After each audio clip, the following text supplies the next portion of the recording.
భగత్ సింగ్.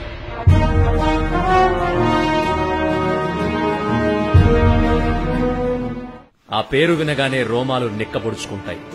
బుడిబుడి అడుగులు వేసే వయసులోనే గడ్డి పరకల్లో తుపాకీ తూటాలు చూసిన వీరుడు, రక్తంతో తిలకాన్ని దిద్దుకున్న వీరుడు, ఆత్మస్థైర్యమే ఆయుధంగా దేశ స్వాతంత్ర్యం కోసం పోరాడిన ధీరుడు, దేశ దాస్య విముక్తి కోసం ప్రాణత్యాగం చేసిన స్వాతంత్ర సమరయోధుడు. అంతటి గొప్ప యోధుడి జయంతి నేడు. ఈ సందర్భంగా అందరూ ఒక్కసారి భగత్ సింగ్ ను గుర్తు చేసుకుందాం.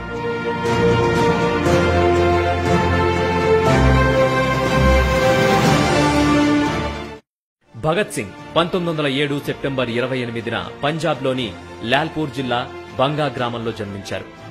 అప్పట్లో భారతదేశంలో భాగమైన ఈ ప్రాంతం ప్రస్తుతం పాకిస్తాన్లో ఉంది. భగత్ సింగ్ తండ్రి సర్దార్ కిషన్ సింగ్, తల్లి విద్యావతి. భగత్ సింగ్ పుట్టిన సమయంలోనే జైల్లో ఉన్న అనేక మంది స్వాతంత్ర సమరయోధులను విడుదల చేస్తున్నట్లు బ్రిటిష్ ప్రభుత్వం ప్రకటించింది. అందుకే తన కుమారుడు అదృష్టవంతుడని భావించిన సర్దార్ కిషన్ సింగ్ తన కుమారుడికి భగత్ అని పేరు పెట్టాడు. అలాగే భగత్ సింగ్ పుట్టడానికి ముందు నుంచే సర్దార్ కిషన్ సింగ్, అతడి సహోదరుడు స్వర్ణ సింగ్ ఇద్దరూ భారత స్వాతంత్ర్యం కోసం అవిశ్రాంత పోరాటం చేస్తున్నారు. అందుకే భగత్ సింగ్ లో చిన్నప్పటి నుంచే స్వాతంత్ర కాంక్ష మొదలైంది. భగత్ సింగ్ విద్యాభ్యాసం కూడా ఆంగ్లేయుల పాఠశాలల్లో కాకుండా ఆర్య సమాజంలో జరిగింది. దీంతో భగత్ లో మాతృదేశంపై ప్రేమ మరింత పెరిగింది.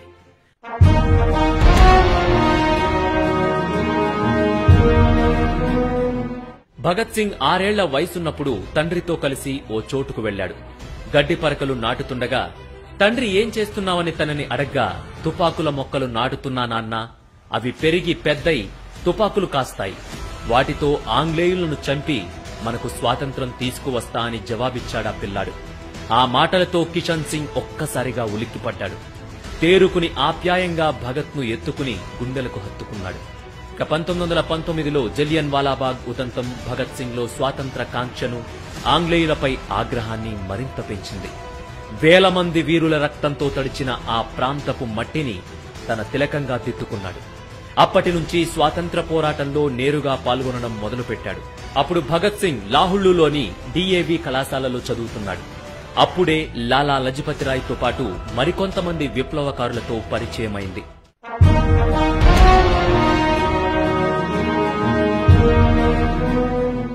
అదే సమయంలో మహాత్మాగాంధీ సహాయ నిరాకరణోద్యమానికి పిలుపునిచ్చారు. అప్పుడు భగత్ వయస్సు 13 ఏళ్లు. అయితే గాంధీజీ అహింసా విధానం భగత్ సింగ్ కు నచ్చలేదు.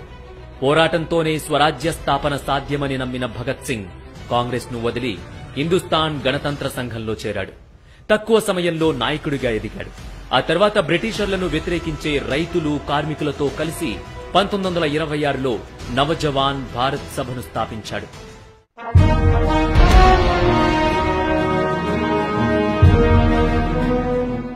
లాలా లజపతిరాయ్ 1929లో సైమన్ కమిషన్ కి వ్యతిరేకంగా నిరాహార దీక్ష చేశాడు. దీంతో పోలీసులు లాఠీచార్జ్ చేయగా ఆయన మరణించారు. దానికి ప్రతీకారంగా ఆ అధికారిని అంతం చెయ్యాలని నిర్ణయించుకున్నాడు భగత్ సింగ్. అలాగే భారతదేశంలో విప్లవకారుల పెరుగుదలను అణచివేయడానికి బ్రిటిష్ ప్రభుత్వం డిఫెన్స్ ఆఫ్ ఇండియా చట్టం 1915 అమలు చేయాలని నిర్ణయించింది.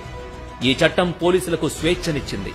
ఈ చట్టాన్ని వ్యతిరేకిస్తూ భగత్ సింగ్, అతడి స్నేహితులు బటుకేశ్వర్ దత్, సుఖ్దేవ్లతో కలిసి సెంట్రల్ లెజిస్లేటివ్ అసెంబ్లీలో బాంబులు పేల్చారు. ఫలితంగా ఈ ముగ్గురితో పాటు మరో స్వాతంత్ర సమరయోధుడు రాజ్గురుపై కూడా పోలీసులు కేసు నమోదు చేశారు.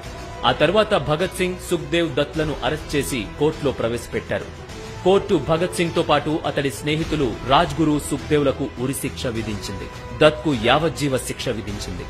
ఇక 1931 మార్చి 23న భగత్ సింగ్ ను ఉరితీశారు. అప్పుడు అతడి వయసు 23 ఏళ్లు.